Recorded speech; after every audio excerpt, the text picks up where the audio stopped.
It's a bold strategy, Cotton. Let's see if it pays off for him. Back on February 20th, Harada gave us a hint at the 3 characters that were coming. At the time, we did not know who a raccoon, a koala, and a hamster is, but we now know that the raccoon was hinting at 1, Lydia, that's summer, and the koala was hinting at Heihachi, that's autumn, which is 2, and we're still, to this day, trying to figure out who the hamster for winter is hinting at. Now, we got a little bit more information. As you can see here, this breakdown with Eddie, all of the characters are red, but in future DLC sheets, we can see that the final character has an orange silhouette. Now, this is the only 2 things we had to go off of to try to figure out who this character is. And there is a Reddit post that was made that seems to have figured it out. So I'm going to read this and we're going to follow through all of the steps and just see whether or not this theory is a reality or it's just like all the other theories. One day ago at the time of recording, I know who the final DLC character will be. Not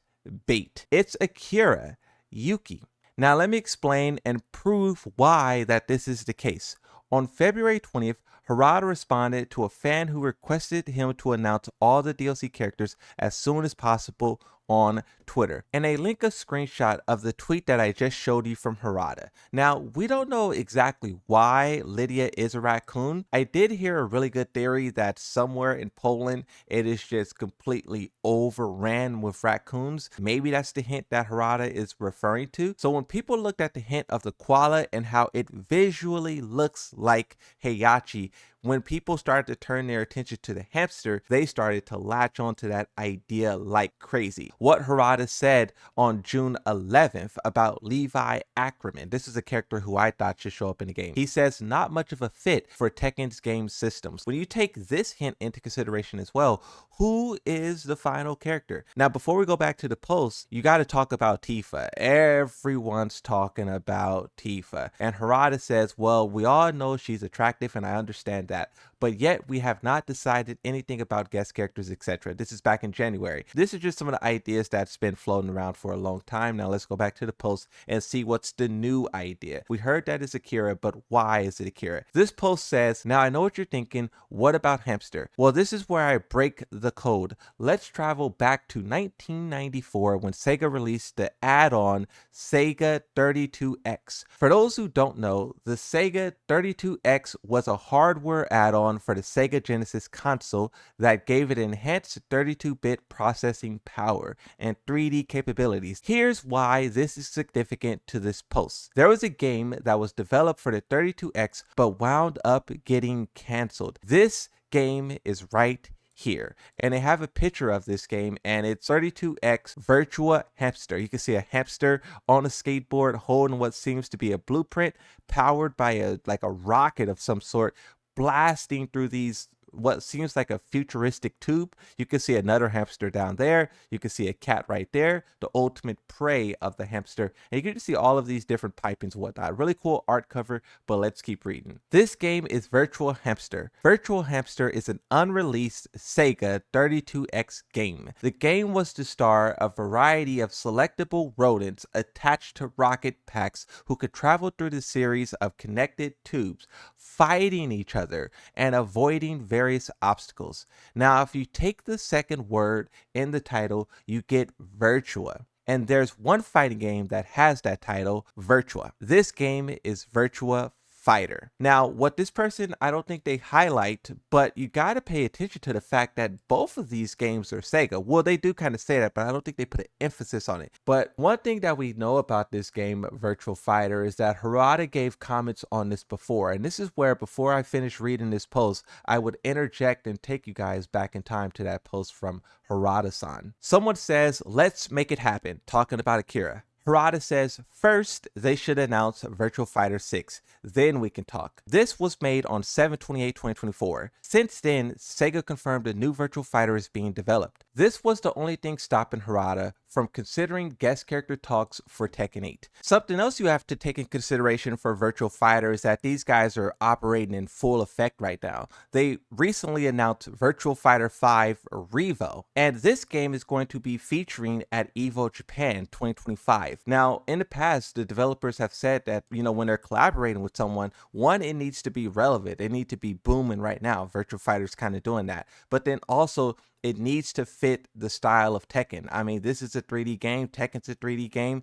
Those two are a match made in heaven. Let's finish the post. It says, and who is the mascot of Virtua Fighter? Question mark. Akira Yuki. In other words, I believe the hamster in that tweet was not a coincidence, and that's why I say Akira Yuki is a DLC fighter for Tekken 8. If we look at some of the most upvoted responses, it says, if you're right, you're about to become a legend of the subreddit. The person who made the post says, it probably might not happen since Harada said if Sega's developing the next Virtua Fighter game, but at the same time, I wonder if people from the different video game companies know a little bit about what's going on behind the scenes, but it might happen. If we really dive deep into what Harada is saying, he says first they should announce Virtua Fighter 6. He doesn't say make Virtua Fighter 6. He doesn't say make a new Virtua Fighter. He says announce it, which they pretty much did on Twitter. If Harada is actually working with them to create a guest character, he would know that they're working on a new game. They would give him all of the new mechanics or all of the new ideas they're putting into their game so he can properly incorporate it into Tekken 8. I don't know the exact date on when the new Virtua Fighter game is releasing,